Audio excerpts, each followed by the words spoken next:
বিএনপির কোন লোক তার এলাকায় যদি নির্বিঘ্নে থাকতে চাইতো তাহলে থানাকে চাঁদা দিতে হতো, স্থানীয় আওয়ামী লীগকে চাঁদা দিতে হতো, স্থানীয় যুবলীগকে চাঁদা দিতে হতো।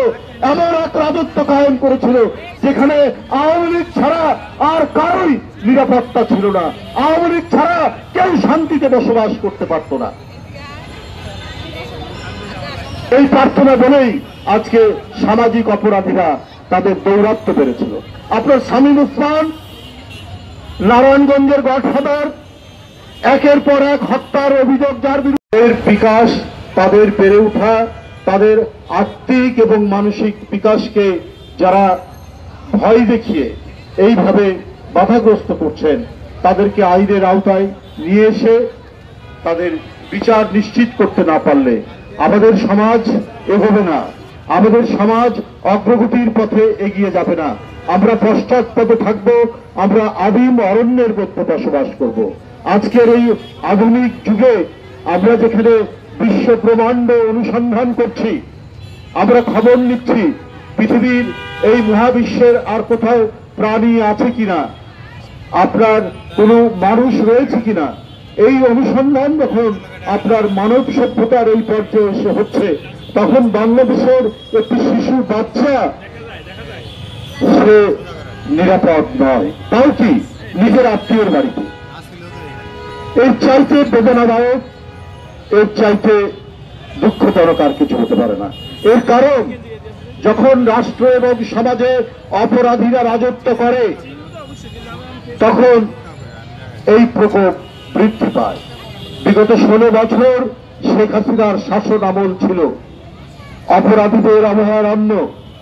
অপরাধী, ধর্ষক, টাকা লুটেরা, স্মাগলার, মাদক ব্যবসায়ী, মাফিয়াতন্ত্র এবং ক্যাসিনোর মালিকদের রমরমা আধিপত্য ছিল আমাদের সমাজে। এবং এই আধিপত্যের কারণেই একটি অপরাধ আরেকটি অপরাধের জন্ম নেয়।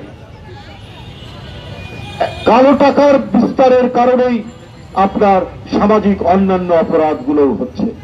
এত নারী নির্যাতন হয়েছে শেখ হাসিনার আমলে যে এটা বলে শেষ করা যাবে না।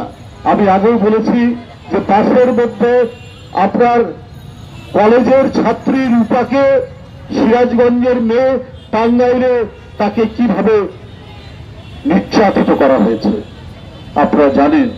এইভাবে খাদিজা, এইভাবে তনু, এইভাবে মিতু, এইভাবে নুসরাত, একটার পর একটা জীবন চলে গেছে, একটার পর একটা তরুণী কিশোরীরা নিপীড়িত হয়েছে। এবং এটার প্রত্যেকটার সাথেই জড়িত ছিল তৎকালীন ক্ষমতাসীন দলের বিভিন্ন সংগঠনের নেতারা, হয় যুবলীগ, না হলে ছাত্রলীগ, না হলে স্বেচ্ছাসেবক লীগ, না হলে শ্রমিক লীগ। এদের আধিপত্যের কারণেই এইটা বিস্তার লাভ করেছে। বন্ধুরা আমার, যারা আইন প্রয়োগ করবেন তাদেরকে দেওয়া হয়েছিল ফ্রি লাইসেন্স। সেখানে কোনো আইন লাগতো না। আইন প্রয়োগকারী সংস্থারা বেআইনি ভাবে বিরোধী দলকে দমনের জন্য এই হলো পন্থা নয় যেটা করেনি। যেহেতু আইন প্রয়োগকারী সংস্থারা তারা জানে তারা বিরোধী দলের উপর অন্যায় করলে পরে রেহাই পাওয়া যায়, সুতরাং তারা বেআইনি কাজ করতে কখনো দ্বিধা করেনি। আমরা কি দেখেছি? আমরা দেখেছি বিরোধী দলের বিএনপির নেতাকর্মীরা গ্রেপ্তার হয়েছে, কেউ 5 বার, কেউ 10 বার, কেউ 15 বার। আদালত থেকে তার জামিন হয়েছে, আবার জেল গেট থেকে তাকে জেলের মধ্যে ঢুকানো হয়েছে এবং এইটার কারণে টাকা লেনদেন করতে হয়েছে। এইটার কারণে তাদেরকে বেরিয়ে আসতে শেষ পর্যায়ে ঘুষ দিতে হয়েছে। এই যে অপরাধ আইন প্রয়োগকারী সংস্থারা করেছে, এর কারণে সামাজিক দুর্বৃত্তপনা, সামাজিক অপরাধ বৃদ্ধি পেয়েছে। মিথ্যা মামলা, শত শত মামলা বিরোধী দলের নেতাকর্মী। এবং এইটা দেওয়ার কারণটা কি? এই মিথ্যা মামলা বিরোধী দলের নেতাকর্মী, বিএনপির নেতাকর্মী এদের নামে দিলে পরে শেখ হাসিনা খুশি হতে। এই শেখ হাসিনাকে খুশি করার জন্য আপনার থানার ওসি, থানার দারোগা, অন্যান্য পুলিশ কর্মকর্তা এবং গোয়েন্দা পুলিশ শেখ হাসিনার আমলে তারা যাচ্ছে তাই কাজ করেছে।